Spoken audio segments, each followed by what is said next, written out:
Hello and welcome to Exploring Decimals to Millions. This is Chapter 2, Lesson 7 from the Nelson Math Focus textbook. I'm Mr. Burko and this is my Mathcast. Welcome.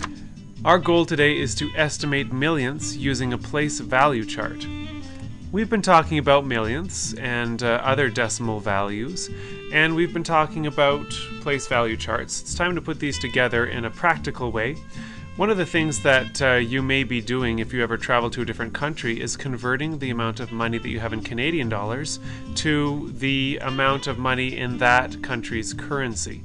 So every country has their own currency, and our character Martin on page 57's got an aunt who has traveled all over the world and has this money left over from her travels and is very generous. She's decided to give this money to Martin, and so Martin needs to figure out how much this money is worth in Canadian dollars.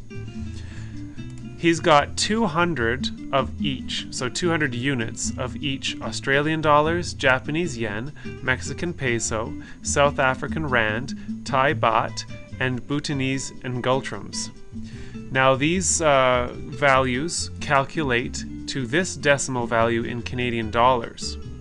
And just to do a little refresher on decimals first, though, I think we need to refresh our memories about how the decimals work, and then we'll talk a little bit more about this afterwards. So here's our place value chart, and you can see the blue dots here are the decimal, and we have the ones, tenths, hundredths, thousandths, 10,000ths, 100,000ths, and millionths. That's about as far as we've gone so far. And if you were to write, for instance, 100 millionths, this is what it would look like. It's all zeros except for this one here. The reason why it's called 100 millionths is because the zeros go right to the millionths.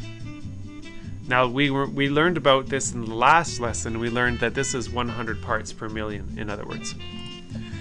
If you were to write the 1 with a 0 after it and drop the final 0, that would equate to 10 hundred thousandths. So it's the same number essentially, but we describe it in a different way.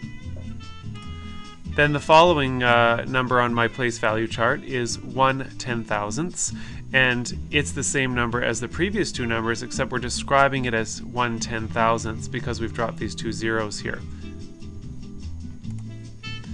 It's your turn. Take 584 millionths and write that on a place value chart. Just pause the presentation and scratch out a real quick place value chart on your paper, and let's talk about what you got after you've had a chance to try that out. Welcome back. I hope you scratched that out on a piece of paper, and I hope that you got the right answer. Let's see if you did. What you have for 584 millionths is, as you remember, if it was 100 millionths, the 4, or the 0 in that last case, had to end up in the millionths spot. So you can write it backwards if you need to, but basically all you need to make sure is that that 4 ends up in the millions. Now, since this isn't zeros in the end here, we only can describe this as 584 millionths. So tomorrow we're going to explore these currencies a little bit.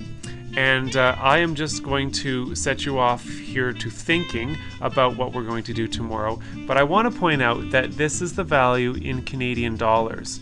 So 1 Australian dollar is worth 0.893965 in Canadian dollars. In other words, that's 893,965 millionths. Okay, so we have to make sure that we find a way to work with this tomorrow so that we can work with it, and we want to also make sure that we understand how to use these decimals. That's all we're going to talk about today. I just wanted to plant a seed in your heads, and we will explore that in much more detail tomorrow in our groups. Thank you for joining me for Exploring Decimals to Millionths, and I'll see you next time.